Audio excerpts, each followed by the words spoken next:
what really trips me out is when you go and see some counselor and they tell you you need help. You need serious help. Okay, I need help.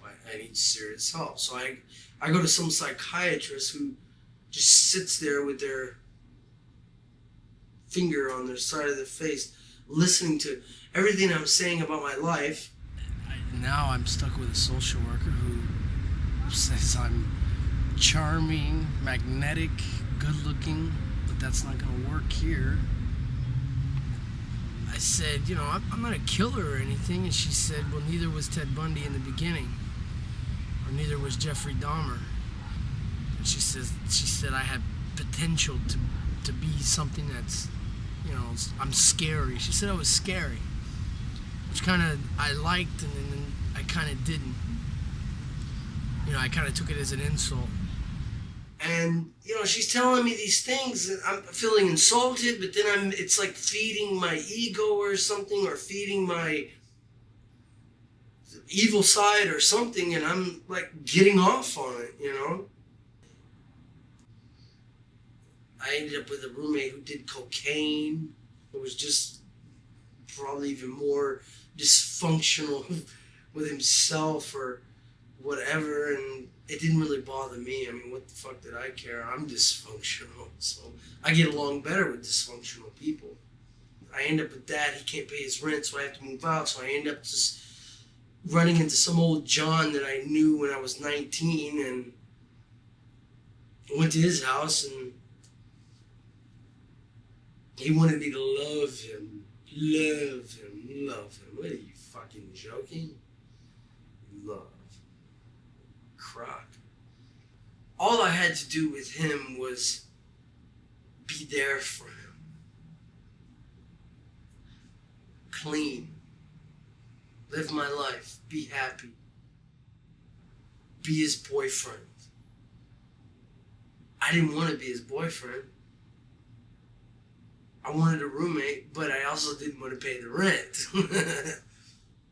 So I had to go to these dinners and be with these gay couples, and pretend to be like this guy's boyfriend. And it's like I'm sitting there and I'm eating my steak and I'm listening to the conversations and I'm thinking, I'm not really into this. But I was doing it because I had to survive, and driving in the truck, and he's grabbing on my hand to hold it, and I'm thinking, I don't really want to do this, and then I kind of gradually just kind of like pull my hand away in a casual way to not like give him information that, hey, I don't like this. That lasted about 2 months. Then he wanted me to leave, so he found some ads, is $260 a month, and Lake View. So I go to this apartment, I meet this girl, I'm thinking, oh my God, I'm moving in with a fucking girl. She had all kinds of little clues, posters of Ethan Hawke, Brad Pitt. Well, I know I don't look just like these people, but I look very similar. It's a very common, typical American apple pie looking opie, I guess, And she gave me those hints. I look for her insecurities and I look for her dysfunctionalness, if that's even a word. I've noticed in the beginning, when you deal with someone, be standoffish, hold back. When I first moved in, it was business. And that's the way it was. And wait a while, throw a little piece of more meat out, let them chew on that for a while, and then good sex, a lot of sex. And it became a relationship, and then they're slowly being enticed and they're slowly being brought into your game.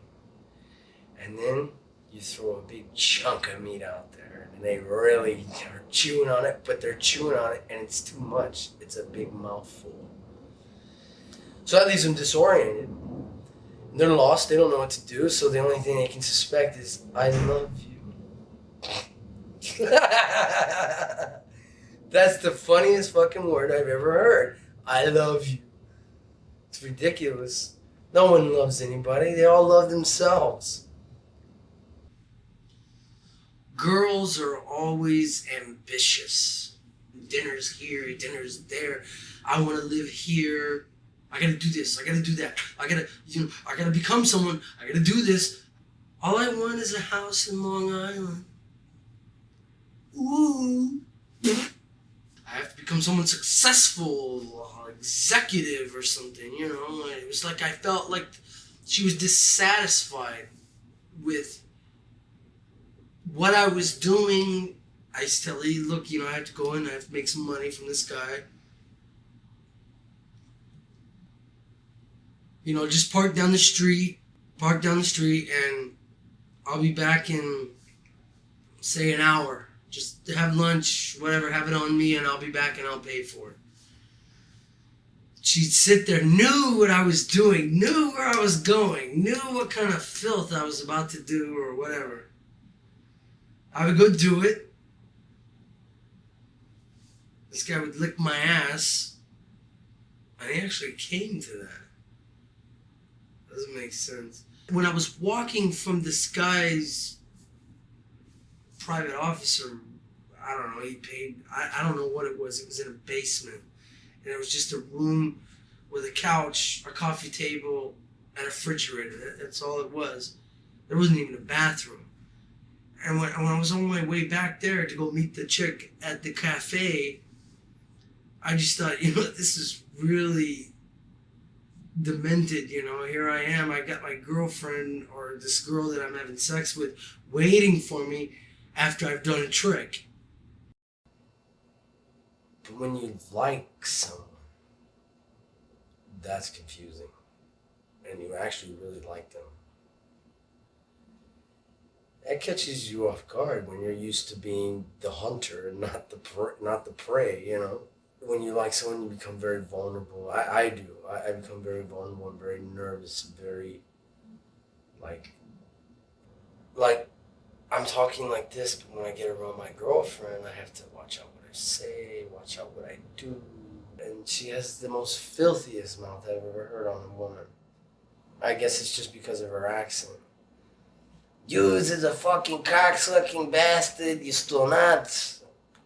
Every time she talks, I think I'm gonna get killed or whacked or something, you know? I couldn't handle it. And then when she came out, when she said she was pregnant, it just happened so quick, because there I was with my wife for 4.5 years. She never got pregnant, and all of a sudden this woman comes up saying she's pregnant. I was like, you fucking bitch. You ain't my kid. You're talking shit. You're just trying to keep me. And that's one thing you can't do, is keep me. I'm not a keepable item. I'm just an item you can just play with, and I go back to the store for someone else to play with, or me to play with them. I think it's kind of both ways. When I moved to Miami, did you think I was actually going to stay there? Did you think that was going to last very long? I didn't know. I really did not know. You've been kicked out of so many places, been around too many cities and seen too many faces. I'll be your best friend till your money runs out. That's what I was taught, and that's what I've done, and that's what I'm all about. Going away, going away. I'm not a hustler no more. I don't do those sort of things anymore. I do if it's an opportunity, but I don't go looking for it.